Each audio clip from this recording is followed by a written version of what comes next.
is Mustafa Motanya from Kenya, and my daughter Aisha had a problem of being able to hear.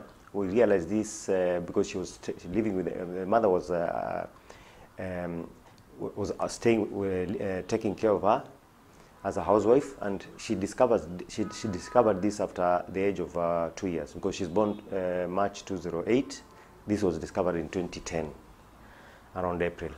So when we discovered this, we went to one of the national hospitals in Kenya, and they were able to diagnose that, ENT was able to diagnose that she had a problem with the hearing, profound hearing loss. So, and from there is when we started to find out how we can be able to help her, and we were advised by one of the consultants, who is an audiologist, to carry out a Bella test, and we did that, and it was found that she was profound, and she could not be able to hear unless just slightly using the hearing aid, and that is loud noise only. So we did that, and we were able to secure a hearing aid after searching for long, at least the reasonable, the one that we could afford. And after she was fitted with that, we placed her in school, and she's been continuing with her school until when we discovered through the net about the cochlear implant that is available here in India.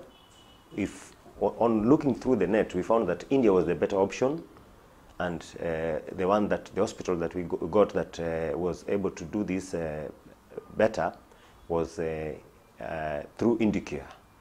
Yeah? And that's how we ended up here at SRCC Children's Hospital. Mr. Mustafa and his beautiful daughter Aisha from Kenya. They had come about a month and a half back, since Aisha was born deaf and she needed cochlear implantation. Aisha was operated on 18th of December, and so her switch on was 2 weeks after the surgery. She's been taking the post-implant therapy for almost 3.5 weeks now. So how was her experience when she first heard the sound, when the switch on was done? Did you find any difference? Could she appreciate the sounds?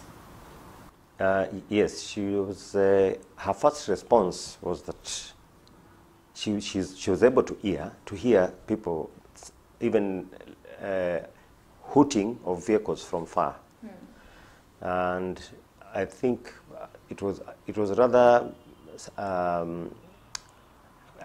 It's a surprise to her. It was a surprise. The kind of noise she was getting was quite different, but and she was excited. It's not, initially I was expecting her to be startled with the switch on, because, but it didn't happen. She was not startled. Yeah, and she's been attending well the therapy lessons, and from one lesson to another, she's been improving in her response. Yeah. Do you find a difference pre-surgery, post-surgery regarding to her? She's been using like sign language and lip reading, and in general understanding what you are trying to tell her. Do you see a significant difference? On the use of sign language, since it's her first language, what I've realized that it's very difficult for her to drop it, but gradually, as she learns how to speak, it will be easier for her to drop the sign language. Yeah, as she continues learning how to speak, because her main problem was hearing. Now that the hearing has been sorted out, she's able to hear some words clear than she could hear before. Before it was just a matter of lip reading and trying to make out what you're saying. But now she can be able to hear clearly what you're saying. The surgery, we remember, went off flawlessly and without any problem. And according to us, she seems to have done reasonably well.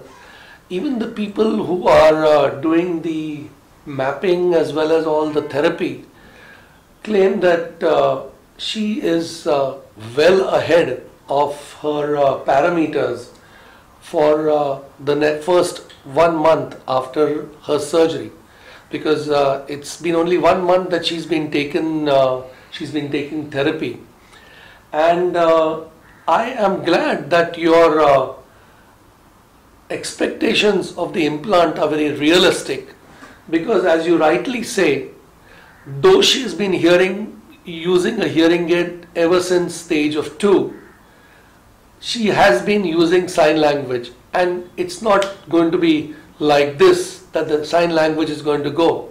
It's only going to take a little more time as time will go by when she starts vocalizing, and that's the time that's gradually her sign language is going to be dropped.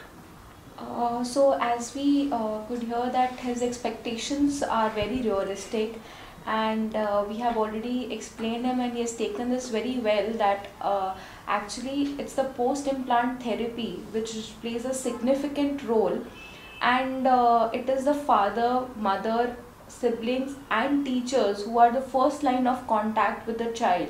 So they play a very important role in encouraging the child to listen through the cochlear implant and start speaking. And these children can definitely go into the normal stream of life and be in line with the normal children. And so yes, therapy does plays a very important role, and he's quite convinced that he'll be, once he's back home, he'll be taking full care of taking the therapy sessions very regularly.